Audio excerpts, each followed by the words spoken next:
ಮುಖ್ಯಮಂತ್ರಿಗಳ ವಿರುದ್ಧ ಪ್ರಾಸಿಕ್ಯೂಷನ್ಗೆ ರಾಜ್ಯಪಾಲ ಇದು ರಾಜಕೀಯ ದುರುದ್ದೇಶದ ಒಂದು ಕ್ರಮ. ಭಾರತೀಯ ಜನತಾ ಪಕ್ಷ ಮತ್ತು ಜನತಾ ದಳ ಇವತ್ತು ರಾಜ್ಯಪಾಲರ ಕಚೇರಿಯ ಮುಖಾಂತರ ಸರ್ಕಾರವನ್ನ ಅಸ್ಥಿರ ಮಾಡುವಂತ ಬೆದರಿಸುವಂತ ಕೆಲಸವನ್ನ ಇವತ್ತು ಮಾಡ್ತಾ ಇದ್ದಾರೆ. ಇವತ್ತೇನು ದೂರುದಾರರು ದೂರನ್ನ ಕೊಟ್ಟಿದ್ದಾರೆ, ಆ ದೂರು ಹಿಂದೆ ಯಾವುದೇ ಸಂಸ್ಥೆಗೆ, ಲೋಕಾಯುಕ್ತಕ್ಕಾಗಲಿ ಅಥವಾ ಬೇರೆ ಸಂಬಂಧಪಟ್ಟಂತ ಏಜೆನ್ಸಿಗಳ ಮುಂದೆ ಇವರು ಇವತ್ತಿನವರೆಗೂ ಕೂಡ ದೂರನ್ನ ಕೊಟ್ಟಿಲ್ಲ.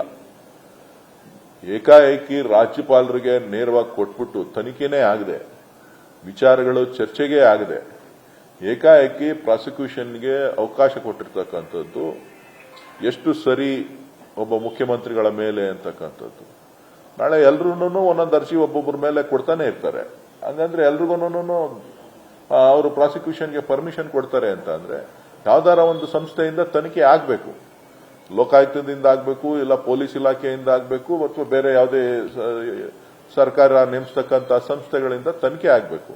ಆ ತನಿಖೆನಲ್ಲಿ ತಪ್ಪಿತಸ್ಥರು ಅಂತ ಹೇಳಿ ಗೊತ್ತಾದಾಗ ಪ್ರಾಸಿಕ್ಯೂಷನ್ಗೆ ಅನುಮತಿ ಕೊಡಬೇಕೇ ವಿನಃ ಇದೊಂದು ರಾಜಕೀಯ ದುರುದ್ದೇಶದಿಂದ ಬಿಜೆಪಿಯವರು ಮತ್ತು ಜೆಡಿಎಸ್ನವರು ಏನೋ ಮಾಡಿಬಿಡಬೇಕು ಅಂತ ಹೇಳಿ ಪ್ರಯತ್ನ ಮಾಡ್ತಾ ಇದ್ದಾರೆ. ಅದು ಸಾಧ್ಯವಾಗೋದಿಲ್ಲ. ನ್ಯಾಯಾಲಯ ಇದೆ, ನ್ಯಾಯಾಲಯದಲ್ಲಿ ಎಲ್ಲವನ್ನೂ ಕೂಡ ನಾವು ಪ್ರಶ್ನೆ ಮಾಡ್ತೇವೆ. ಇವತ್ತು ಎಲ್ಲ ವಿಚಾರವನ್ನ ಕೂಡ ಎಳೆ ಎಳೆಯಾಗಿ ಇವತ್ತು ಮಾನ್ಯ ಮುಖ್ಯಮಂತ್ರಿಗಳಿಂದ ಹಿಡಿದು ಪಕ್ಷದ ಅಧ್ಯಕ್ಷರಿಂದ ಹಿಡಿದು ಎಲ್ಲರೂ ಕೂಡ ಈ ಮೂಡಾ ಪ್ರಕರಣವನ್ನ ರಾಜ್ಯದ ಜನರಿಗೆ ಸ್ವತಃ ವಿವರಿಸಿದ್ದಾರೆ. ಏನೇನು ಯಾರ್ಯಾರ ಕಾಲದಲ್ಲಿ ಏನೇನಾಗಿದೆ, ಯಾರ್ಯಾರು ಏನೇನು ಮಾಡಿದ್ದಾರೆ, ಇದರಲ್ಲಿ ಮುಖ್ಯಮಂತ್ರಿಗಳ ಪಾತ್ರ ಆಗಲಿ ಸರ್ಕಾರದ ಪಾತ್ರ ಆಗಲಿ ಇಲ್ಲ. ಇದು ಬಿಜೆಪಿ ಅವಧಿನಲ್ಲಿ ಸೈಟ್ ಅನ್ನ ಕೊಟ್ಟಿರ್ತಕ್ಕಂಥದ್ದು.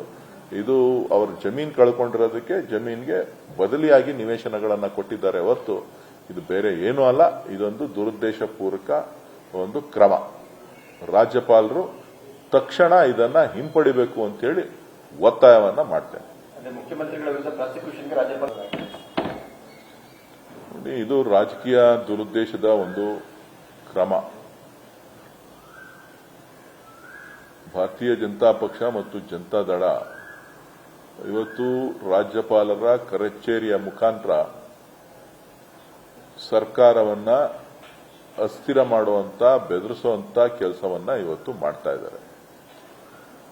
ಇವತ್ತೇನು ದೂರುದಾರರು ದೂರನ್ನ ಕೊಟ್ಟಿದ್ದಾರೆ, ಆ ದೂರು ಹಿಂದೆ ಯಾವುದೇ ಸಂಸ್ಥೆಗೆ, ಲೋಕಾಯುಕ್ತಕ್ಕಾಗಲಿ ಅಥವಾ ಬೇರೆ ಸಂಬಂಧಪಟ್ಟಂತ ಏಜೆನ್ಸಿಗಳ ಮುಂದೆ ಇವರು ಇವತ್ತಿನವರೆಗೂ ಕೂಡ ದೂರನ್ನ ಕೊಟ್ಟಿಲ್ಲ. ಏಕಾಏಕಿ ರಾಜ್ಯಪಾಲರಿಗೆ ನೇರವಾಗಿ ಕೊಟ್ಬಿಟ್ಟು ತನಿಖೆನೇ ಆಗದೆ, ವಿಚಾರಗಳು ಚರ್ಚೆಗೆ ಆಗದೆ, ಏಕಾಏಕಿ ಪ್ರಾಸಿಕ್ಯೂಷನ್ಗೆ ಅವಕಾಶ ಕೊಟ್ಟಿರ್ತಕ್ಕಂಥದ್ದು ಎಷ್ಟು ಸರಿ ಒಬ್ಬ ಮುಖ್ಯಮಂತ್ರಿಗಳ ಮೇಲೆ ಅಂತಕ್ಕಂಥದ್ದು. ನಾಳೆ ಎಲ್ರೂ ಒಂದೊಂದು ಅರ್ಜಿ ಒಬ್ಬೊಬ್ಬರ ಮೇಲೆ ಕೊಡ್ತಾನೆ ಇರ್ತಾರೆ.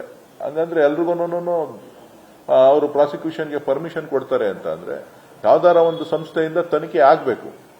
ಲೋಕಾಯುಕ್ತದಿಂದ ಆಗಬೇಕು, ಇಲ್ಲ ಪೊಲೀಸ್ ಇಲಾಖೆಯಿಂದ ಆಗಬೇಕು, ಅಥವಾ ಬೇರೆ ಯಾವುದೇ ಸರ್ಕಾರ ನೇಮಿಸ್ತಕ್ಕಂಥ ಸಂಸ್ಥೆಗಳಿಂದ ತನಿಖೆ ಆಗಬೇಕು. ಆ ತನಿಖೆನಲ್ಲಿ ತಪ್ಪಿತಸ್ಥರು ಅಂತ ಹೇಳಿ ಗೊತ್ತಾದಾಗ ಪ್ರಾಸಿಕ್ಯೂಷನ್ಗೆ ಅನುಮತಿ ಕೊಡಬೇಕೇ ವಿನಃ ಇದೊಂದು ರಾಜಕೀಯ ದುರುದ್ದೇಶದಿಂದ ಬಿಜೆಪಿಯವರು ಮತ್ತು ಜೆಡಿಎಸ್ನವರು ಏನೋ ಮಾಡಿಬಿಡಬೇಕು ಅಂತ ಹೇಳಿ ಪ್ರಯತ್ನ ಮಾಡ್ತಾ ಇದ್ದಾರೆ. ಅದು ಸಾಧ್ಯವಾಗೋದಿಲ್ಲ. ನ್ಯಾಯಾಲಯ ಇದೆ, ನ್ಯಾಯಾಲಯದಲ್ಲಿ ಎಲ್ಲವನ್ನೂ ಕೂಡ ನಾವು ಪ್ರಶ್ನೆ ಮಾಡ್ತೇವೆ. ಇವತ್ತು ಎಲ್ಲ ವಿಚಾರವನ್ನ ಕೂಡ ಎಳೆ ಎಳೆಯಾಗಿ ಇವತ್ತು ಮಾನ್ಯ ಮುಖ್ಯಮಂತ್ರಿಗಳಿಂದ ಹಿಡಿದು ಪಕ್ಷದ ಅಧ್ಯಕ್ಷರಿಂದ ಹಿಡಿದು ಎಲ್ಲರೂ ಕೂಡ ಈ ಮೂಡಾ ಪ್ರಕರಣವನ್ನ ರಾಜ್ಯದ ಜನರಿಗೆ ಸ್ವತಃ ವಿವರಿಸಿದ್ದಾರೆ. ಏನೇನು ಯಾರ್ಯಾರ ಕಾಲದಲ್ಲಿ ಏನೇನಾಗಿದೆ, ಯಾರ್ಯಾರು ಏನೇನು ಮಾಡಿದ್ದಾರೆ, ಇದರಲ್ಲಿ ಮುಖ್ಯಮಂತ್ರಿಗಳ ಪಾತ್ರ ಆಗಲಿ ಸರ್ಕಾರದ ಪಾತ್ರ ಆಗಲಿ ಇಲ್ಲ. ಇದು ಬಿಜೆಪಿ ಅವಧಿನಲ್ಲಿ ಸೈಟ್ ಅನ್ನ ಕೊಟ್ಟಿರ್ತಕ್ಕಂಥದ್ದು.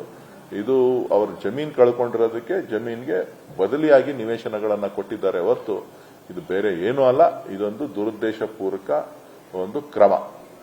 ರಾಜ್ಯಪಾಲರು ತಕ್ಷಣ ಇದನ್ನ ಹಿಂಪಡಿಬೇಕು ಅಂತೇಳಿ ಒತ್ತಾಯವನ್ನ ಮಾಡ್ತೇನೆ.